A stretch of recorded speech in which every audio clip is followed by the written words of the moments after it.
Salam budidaya.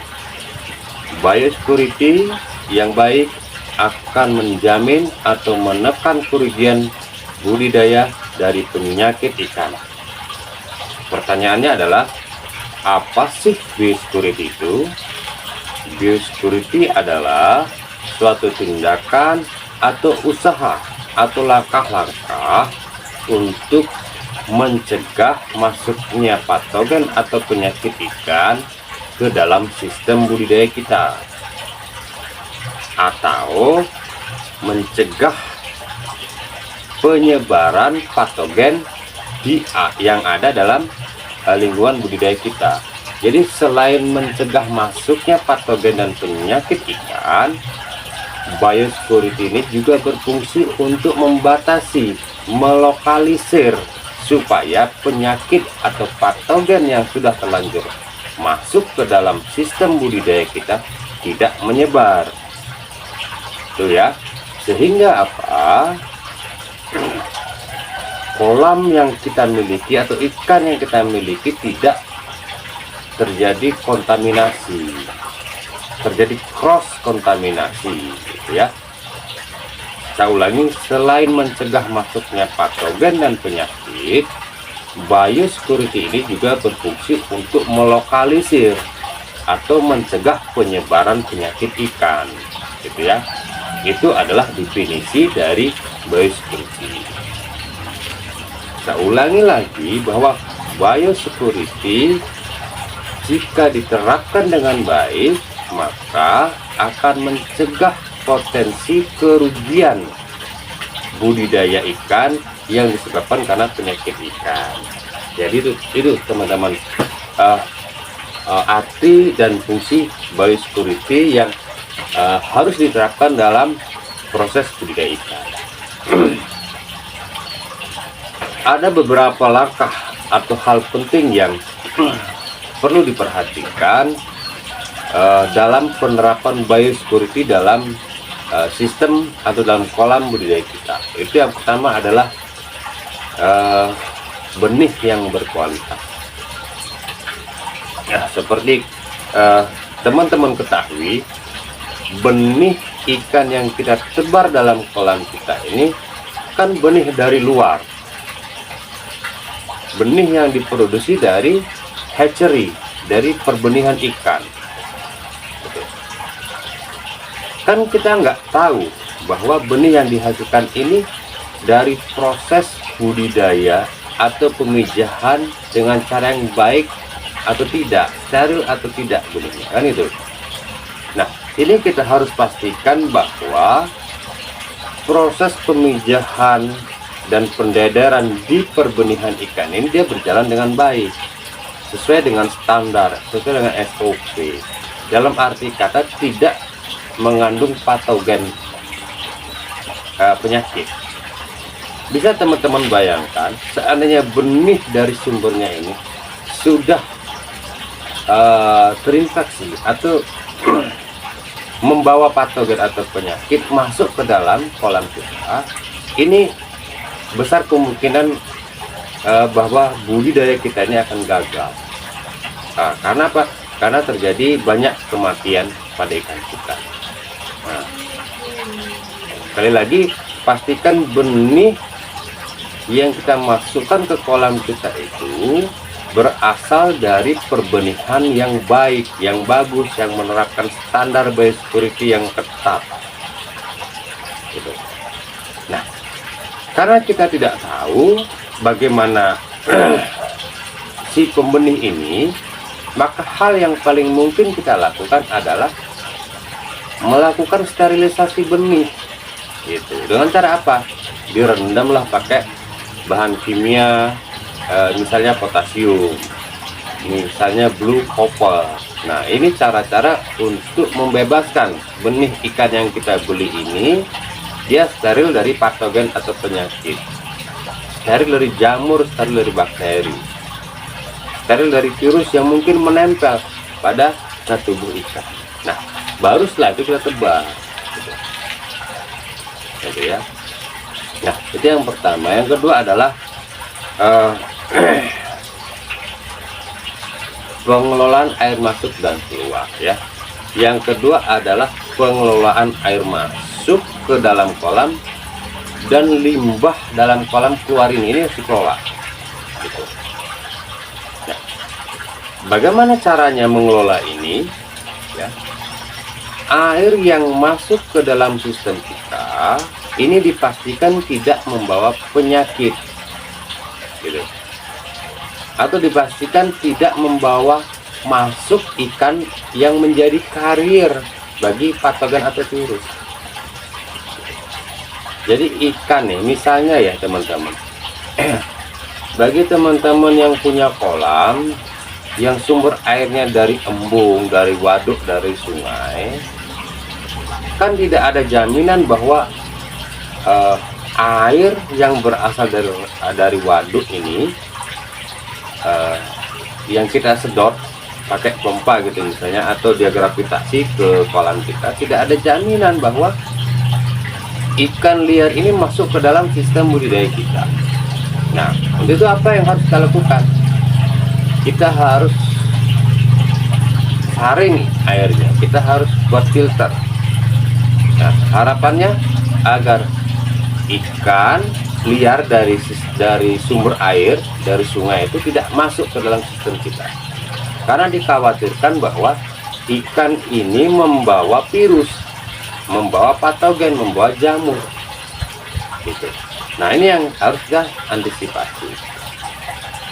Jadi kita kelola air masuk dengan cara apa? Melakukan filterisasi supaya karier atau ikan pembawa virus itu tidak masuk ke dalam sistem kita. Yang kedua adalah apa? Pengelolaan air masuk ini melakukan sterilisasi dengan bahan kimia, misalnya klorin atau kapur gitu. Jadi air yang masuk ke dalam kolam kita harus sterilisasi sehingga apa? Bebas dari patogen, bebas dari virus, bebas dari bakteri, dan bebas dari jamur. Kalau airnya sudah steril, ikannya tadi benihnya juga steril, maka apa? Ikannya akan sehat karena tidak ada patogen, tidak ada bibit penyakit yang ada dalam kolam kita, gitu ya. Yang kedua, selanjutnya adalah dalam proses budidaya, kadang-kadang kita melihat bahwa ada indikasi ikan kita ini sakit. Apa yang harus kita lakukan? Maka kita melakukan satu karantina ya. Karantina, dipisahkan ikan yang terindikasi sakit, dipisahkan di kolam yang lain. Itulah pentingnya kita mengapa harus membuat kolam itu jangan satu ya. Jadi harus kita buat space, buat cadangan kolam untuk antisipasi kalau ikan kita ini terserang penyakit, sehingga kita bisa melakukan tindakan karantina atau pemisahan dari ikan yang sehat dan ikan yang sakit ini. Nah, fungsinya apa? Supaya yang sakit ini diberikan kesempatan, kita pulihkan, kita obati gitu, biar dia nggak mati. Kalau nggak kita pisahin, nggak kita karantina, pasti dia akan jadi bulan-bulanan temannya. Udah kondisi fisiknya lemah, maka dia akan dihajar oleh teman-temannya. Apakah selesai sampai di sana? Tidak, karena yang sakit ini juga punya potensi menularkan penyakit yang dia punya kepada teman yang sehat. Teman yang sehat ini suatu saat stres, disitulah dia akan terserang penyakit virus, jamur, dan bakteri gitu ya. Nah, itulah fungsinya karantina. Yang keempat adalah sanitasi dan sterilisasi kebersihan peralatan budidaya. Teman-teman pasti melakukan, tidak sadar bahwa alat yang kita gunakan, alat dan peralatan budidaya yang kita gunakan itu tidak steril atau terkontaminasi patogen. Nah, Disinilah pentingnya kita melakukan sterilisasi peralatan. Itu contohnya kalau kita punya pH meter, ini kan alat untuk mengukur pH. Celup dari satu kolam yang satunya. Ada potensi perpindahan virus atau bakteri atau jamur dari kolam yang satu ke kolam yang satunya karena dibantu oleh alat pH meter ini. Ini contoh ya. Nah, bagaimana caranya pH meter sterilisasi? Itu contoh misalnya alat atau serok buat ngambil ikan. Kita pakai serok ini di kolam yang satu. Ternyata ikan di kolam satu ini terinfeksi virus. Gitu ya. Setelah itu kita pakai di kolam yang nomor 2. Yang nomor 2 ini ikannya masih sehat. Gitu. Kita pakai. Besar kemungkinan terjadi proses kontaminasi. Gitu. Karena apa? Si alat ini pembawa virus dari kolam nomor 1 ke kolam nomor 2. Besar kemungkinan kolam nomor 2 ini juga akan terserang virus atau patogen. Nah, itu fungsinya kita melakukan sterilisasi peralatan dan alat budidaya. Gitu. Atau langkah lain, misalnya setiap satu kolam ya satu alat gitu. Misalnya kolam nomor 1 ya seroknya 1. Kolam nomor 2 ya ada satu lagi seroknya. Jika memungkinkan. Gitu ya. Tapi kalau tidak memungkinkan, nah ini peralatan harus disterilisasi. Semuanya, entah serok, entah kolam, apalagi misalnya peralatan budidaya. Bak sortir, jala, jaring, hapa, itu dilakukan sterilisasi. Nah, bisa dijemur pakai terik matahari atau menggunakan bahan kimia seperti klorin dan potasium. Gitu ya teman-teman ya. Selanjutnya yang kelima adalah pakan yang berkualitas. Ini penting teman-teman. Pakan yang berkualitas ini dapat mengurangi risiko kematian pada ikan karena penyakit. Ya. Jadi pastikan bahwa pakan yang kita berikan ke ikan kita itu merupakan pakan yang berkualitas. Cara penyimpanan pakan yang tidak baik punya potensi pakan ini terserang jamur. Nah, jika kita berikan kepada ikannya juga kena jamur gitu. Atau pakan mandiri, pakan yang kita buat sendiri misalnya gitu, dari bahan baku ikan asin campur dedak, dari ikan runcah gitu misalnya ya, yang kita giling campur bahan lain gitu. Nah, ini kan punya potensi cross kontaminasi. Nah, emang diharapkan bahwa sumber ikan yang punya potensi pembawa virus ini harus disterilisasi,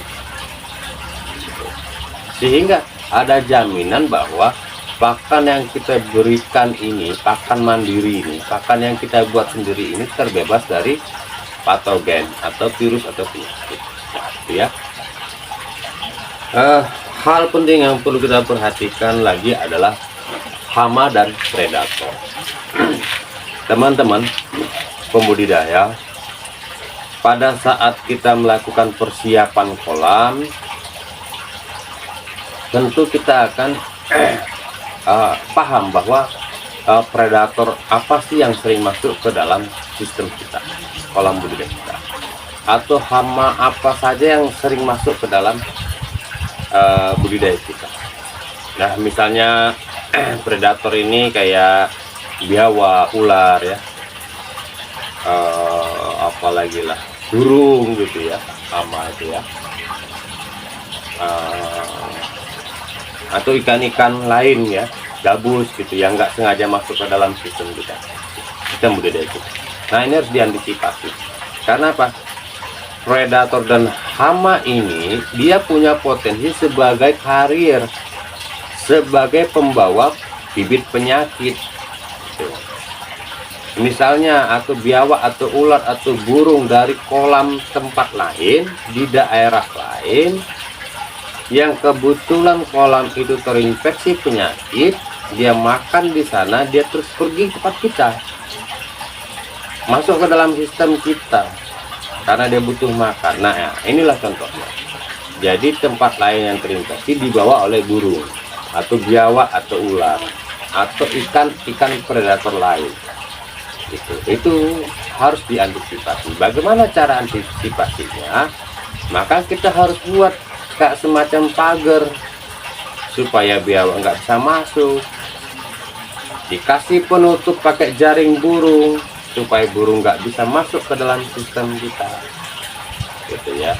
Pada saat masuk air dikasih filter supaya ikan liar dari perairan umum tidak masuk ke dalam sistem kita. Itu contoh kasus kalau kolamnya dekat dengan perairan umum ya. Kalau kayak kolam saya ini kecil, kemungkinan predator bisa masuk, apalagi ya dibikin gini lah, pagar gitu ya, atau ditutup gitu. Nah itulah teman-teman yang fungsinya kita harus mencegah predator dan hama ikan masuk ke dalam sistem kita supaya predator tersebut tidak menjadi karier bibit penyakit masuk ke dalam kolam kita. Selanjutnya yang kedua adalah monitoring kesehatan ikan. Jadi monitoring, memantau kesehatan ikan ini bagian dari proses biosecurity. Mengapa penting dipantau kesehatan ikan ini?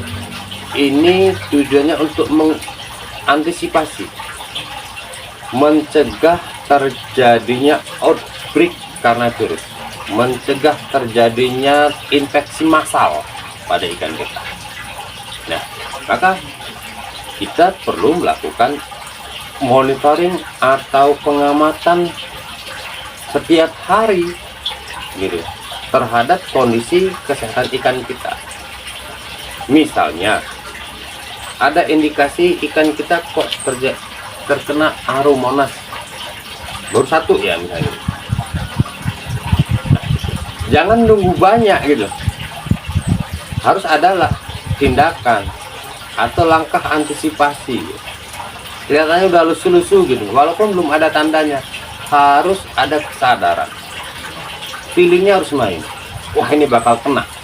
Nah harus dilakukan satu tindakan pencegahan, misalnya diambil ikannya di karantina atau dilakukan pengelolaan kualitas air supaya ikannya nggak stres, supaya nyaman, atau diberikan zaman sekarang ini bisa antibiotik gitu, supaya tidak terlanjur terjadi penyebaran virus yang banyak gitu ya ke semua ikan kita. Nah itu fatal ya, menyebabkan kematian ikan yang massal gitu. Nah itulah tujuan dari kenapa kita harus memantau kondisi kesehatan kita setiap hari. Yang terakhir penting bagi teman-teman pemula, khususnya pemula, bahwa padat tebar ini menjadi faktor penting,